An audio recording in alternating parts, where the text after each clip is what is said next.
All told, black market oil feeds an estimated $1 million a day into the Islamic State's coffers.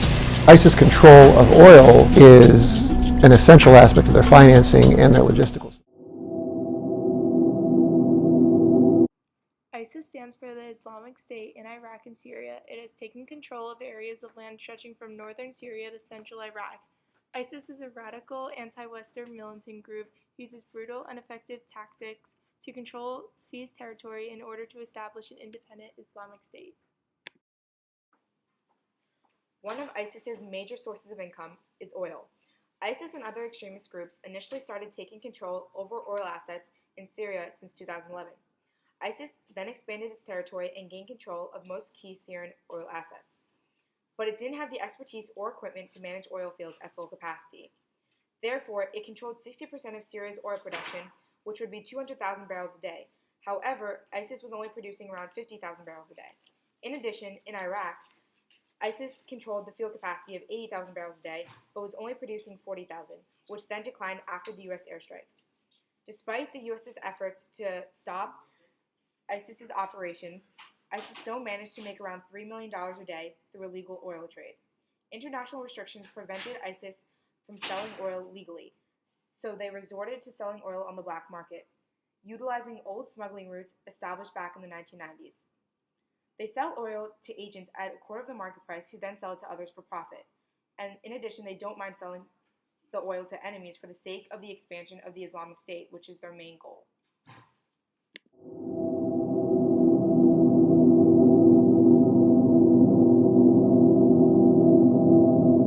ISIS's main oil-producing region is in Syria's eastern Deir ez-Zor province. It produces 34,000 to 40,000 barrels a day. This production has decreased due to Russian airstrikes against oil facilities. Also controls the Kayara field near Mosul in northern Iraq that produces about 8,000 barrels a day. Prices vary depending on quality. ISIS doesn't only rely on exports. In addition, it depends on the profits from controlled markets closer to themselves, such as rebel-held territories in northern Syria, eastern territories controlled by Syrian Kurdish militia, and in its own self-proclaimed state. It sells most crude oil to third parties, otherwise known as independent traders. Syrian and Iraqi buyers used to go directly to fields to collect oil. However, this made an easy target for airstrikes. Now buyers are told exactly what time to come pick up their oil to avoid huge masses of trucks, making an easy target. ISIS managed to maintain its production, but has struggled to maintain its profit margins. To gain back profits, ISIS has been offering what they call a trader's license, which allows them to jump to the head of the line and get thousands of barrels of oil at once, as long as they can pay the entire cost up front. ISIS's oil revenue has slowed down fairly significantly due to the constant airstrikes. Its oil infrastructure isn't easy to hide, therefore the U.S. has succeeded in bombing ISIS territory. In addition, it can't sell all it produces because it is needed for electricity. In 2015 of April, the monthly revenue had fallen by 30%, so ISIS was forced to cut its fighter salaries in half and to ration medical supplies. ISIS also had to give up 22% of its territory to the Kurdish. Therefore, its population decreased from 9 to 6 million people, and also consequently, its tax revenue decreased by 23%. Its daily production of oil went from 33,000 to 22,000 barrels a day. In May of 2015, ISIS was making $2.4 billion, which was a $500 million drop in revenue from the previous year. One of the consequences of ISIS's decline in its oil industry is an increase in taxes, as shown previously. In addition, ISIS has turned to bank looting and kidnapping as other sources of income. When ISIS gains new land, it claims their banks as well. In 2014, the Islamic State stole up to $1 billion from banks, making it the wealthiest terrorist group in the world.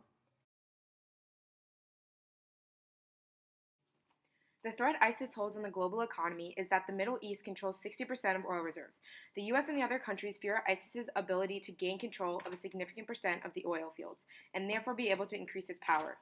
OPEC, which stands for the Organization of the Petroleum Exporting Countries, coordinates the policies of the member oil-producing nations.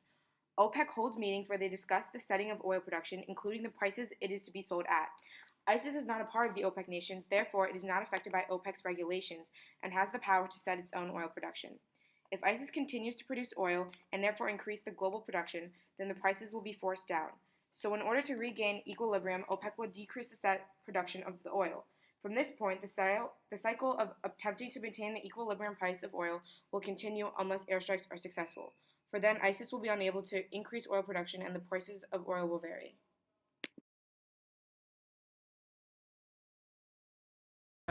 Hi, now we're going to go interview people on how their opinions of we as a nation can solve this economic problem. Let's go!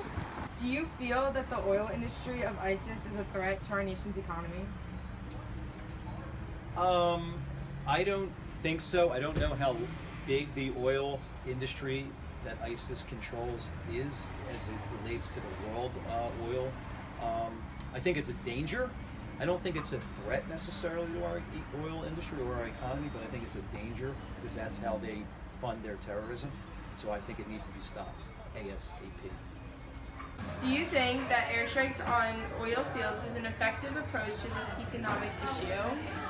No, because I think they won't be able to get rid of all the oil places that are in the country.